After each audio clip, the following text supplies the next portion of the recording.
Hello everyone and welcome back to the channel. In today's video, we are going to discuss our next topic, which is metaphysical poetry. Let's have a look at the previous year questions. Comment on the use of wit, conceit in metaphysical poetry, prominent features of metaphysical poetry, imagery in metaphysical poetry, what is the historical and critical value of referring to a disparate group as metaphysical poets? Based on these questions, the identified themes are features of metaphysical poetry, wit, conceit, and imagery, and examples of metaphysical poets and poetry. Now, let's begin with our explanation of metaphysical poetry. So, meta means after, and physical deals with questions that can't be explained by science.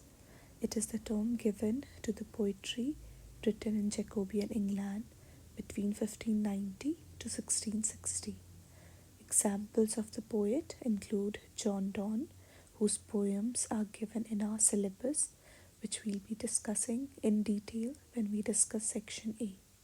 So, poetry, which is born out of union of mind and soul, is referred to as metaphysical poetry.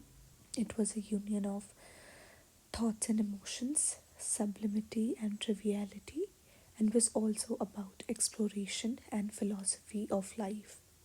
The term metaphysical was first used by Dryden and later by Johnson as a term of contempt and reproach. Let's look at what the characteristics and features of metaphysical poetry are. So, first, it was an intellectual, scholarly, dialectical, and subtle poetry which had logic, paradox present in it.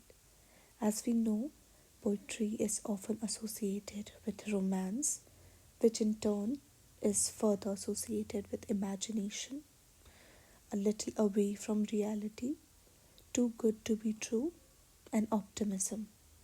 However, metaphysical poetry was aided by logic, wit, and conceit. The poetry was concise and epigrammatic, as there were no stanzas or varied lines. Also, not a lot of attention was paid to the accent or rhyming scheme, which thus happened to be very irregular.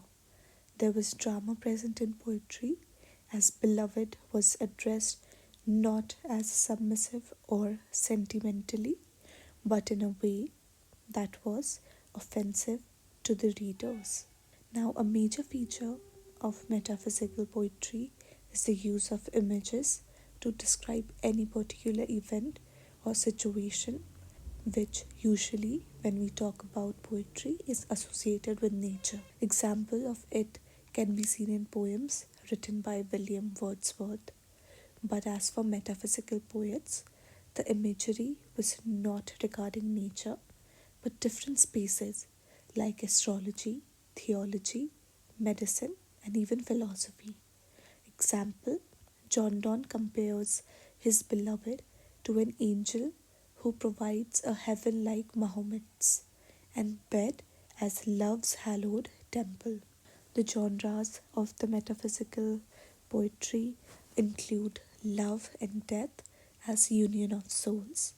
For example, in canonization, sexual indulgences and physical passions with his beloved Anne Murray has been compared with spiritual love by John Donne.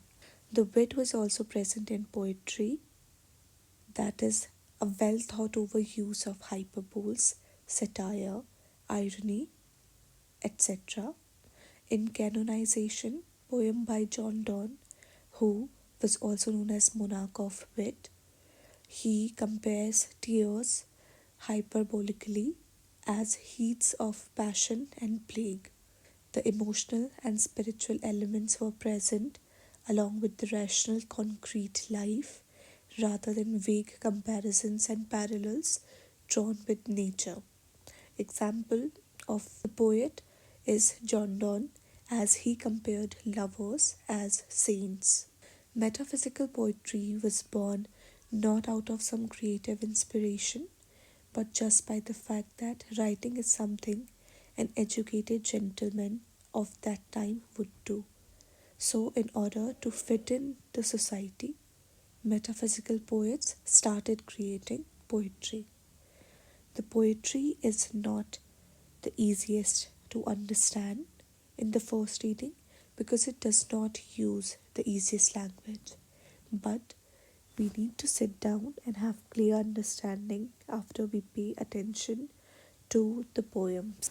One of the special features of metaphysical poetry is the presence of metaphysical conceit, which means the comparison between two dissimilar things which may have very little in common. For example, love has been compared to spiritual entity and not as lust. In his poem On His Mistress Going to Bed and Canonization, both written by John Donne. He also compared lovers as saints and first stage of sex with mature spiritual type of love, which was representative of harmonious relationships of two souls, example in the good morrow. And the hallmark of metaphysical poets was originality, which paved a new path for the following generations of the poets. Metaphysical poetry is not intended to be read in a passive way. It uses paradox, image, and conceit, also questions philosophy about religion, faith, spirituality, and existence of human beings. We'll study the detailed examples from metaphysical poetry when we discuss section A later in the following videos. So, this was all you needed to know about metaphysical poetry, and we shall continue with our next topic in the following videos. So, stay tuned